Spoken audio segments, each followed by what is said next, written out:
Hello students, good morning to all of you. We stars factors affecting the time period of simple pendulum.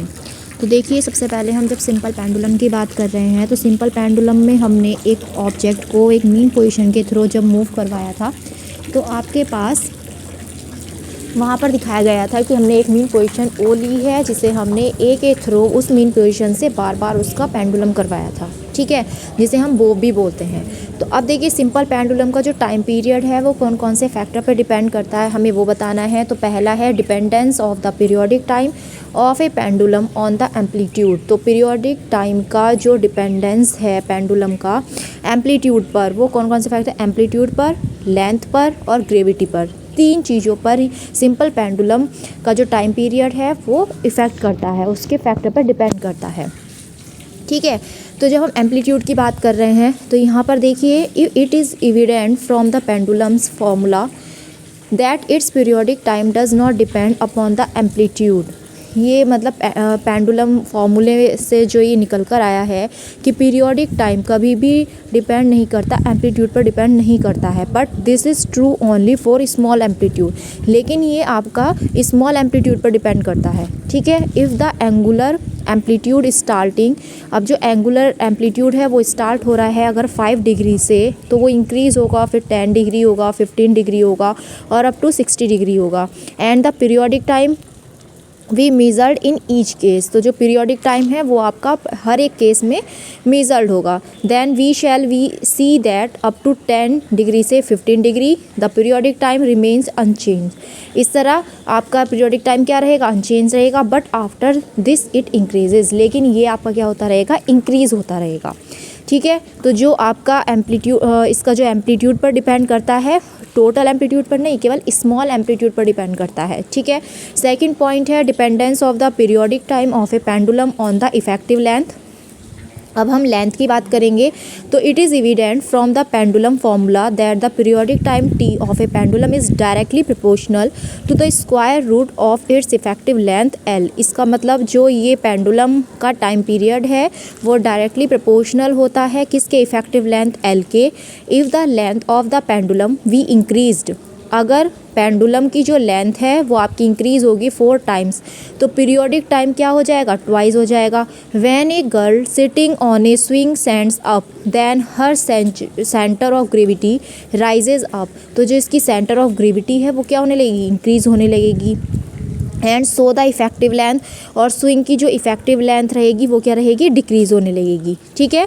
तो जो girl sitting बैठी है swing पर, मतलब swing पर stand up वो खड़ी हो जाती है, देन तब उसकी सेंटर ऑफ ग्रेविटी इंक्रीज़ होगी और जो इफेक्टिव लेंथ है वो डिक्रीज़ होने लगेगी और periodic time also correspondingly decrease होने लगेगा, ठीक है। ऐसी थर्ड पॉइंट क्या है, ग्रेविटी की जो टाइम पीरियड है वो ग्रेविटी पर डिपेंड करता है।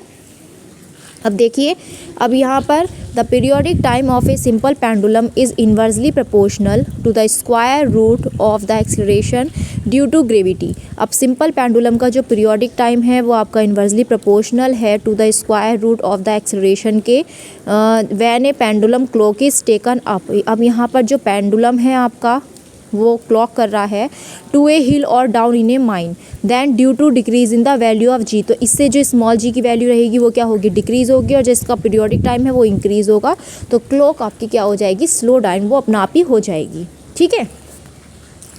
तो अब देखिए, the acceleration of the Bob is, आपके पास यहाँ पर अल्फ़ा की वैल्यू दिखाई गई है। अगर हम बॉब का एक्सेलरेशन निकालने लगते हैं तो एफ एक्स अपॉन एम, क्योंकि आपने जो न्यूटन सेकंड लॉ पढ़ा है वो is equal to F upon M पढ़ा है, तो यहाँ पर जब हम इसकी वैल्यू रखेंगे तो जी अपॉन आर ई, ठीक है, और एक्स, एम से एम कैंसिल हो जाएगा ना, इस वजह से ये फॉर्मूला आएगा, क्योंकि आपने पढ़ा है स्मॉल जी, इसकी वैल्यू पड़ी है पीछे जो हमने प्रूफ की थी। In this equation G upon R is constant at a given place, तो अल्फ़ा किसके डायरेक्टली प्रोपोर्शनल है, माइनस एक्स के, और माइनस क्या है, इसकी अपोजिट डायरेक्शन है, तो T is equal to 2 pi root में हो जाएगा डिस्प्लेसमेंट अपॉन में एक्सेलरेशन। डिस्प्लेसमेंट को हमने आर ई से, एक्सेलरेशन को स्मॉल जी से डिनोट किया है, तो टी इज़ इक्वल टू आ जाएगा आपका 2 पाई रूट में आर ई अपॉन में जी, ठीक है। आर ई की वैल्यू कितनी है 6.4 इंटू 10⁶ मीटर है और स्मॉल जी की वैल्यू 9.8 मीटर पर सेकंड स्क्वायर है। तो टी की जब हम वैल्यू यहाँ पर ये सब वैल्यू यहाँ पर पुटअप करेंगे तो टी जो टाइम पीरियड है वो आपका निकल कर आ जाएगा 5075 सेकेंड्स और इसे मिनट में चेंज करेंगे तो ये आ जाएगा 84.6 मिनट्स। ठीक है, सबको पता है कि 1 मिनट में 60 सेकेंड होते हैं और हमें सेकेंड को मिनट में तो 60 से डिवाइड कर देंगे तो आपके पास 84.6 मिनट आ जाएंगी। ठीक है, ऐसी जब मोर एग्जाम्पल हम सिंपल हार्मोनिक मोशन के देखते हैं तो देखिए motion of a body dropped in an imaginary tunnel across earth. अब हम बताएंगे कि जो आपकी इमेजनरी वहाँ पर टनल जिसमें बॉडी का मोशन हो रहा है अर्थ के अक्रॉस, उसमें हम फोर्स का क्या फॉर्मूला हम यहाँ पर प्रूव करते हैं। तो सबसे पहले when tunnel across the earth is away from the centre of the earth, जब ये अर्थ के सेंटर के से अवे हो रहा है। ठीक है, तो इसका मतलब हमारे पास यहाँ पर f की जो वैल्यू आएगी, देखिए आपके पास डायग्राम है, इसमें mg' cos थीटा, क्योंकि आपके दो फैक्टर होते हैं mg cos theta mg sin theta. तो यहाँ पर f is equal to -mg' cos theta और g' इज इक्वल टू क्या होता है आपके पास gm' अपॉन r स्क्वायर। इसकी वैल्यू जब हम रखेंगे यहाँ पर m' की, तो क्योंकि मास है तो हम यहाँ पर वैल्यू रखेंगे, वॉल्यूम होता है 4/3 पाई आर की क्यू और इंटू रोहो अपॉन में आर स्क्वायर, तो ये आ जाएगा 4/3 जी पाई आर रोहो। ठीक है, तो अब हम इस इक्वेशन फर्स्ट में जब पुटअप करेंगे तो आपके पास आ जाएगा f is equal to -m 4/3 G pi R rho और कॉस थीटा। ठीक है, तो इस तरह इसका फोर्स का फॉर्मूला हम यहाँ पर प्रूव करेंगे। ठीक है।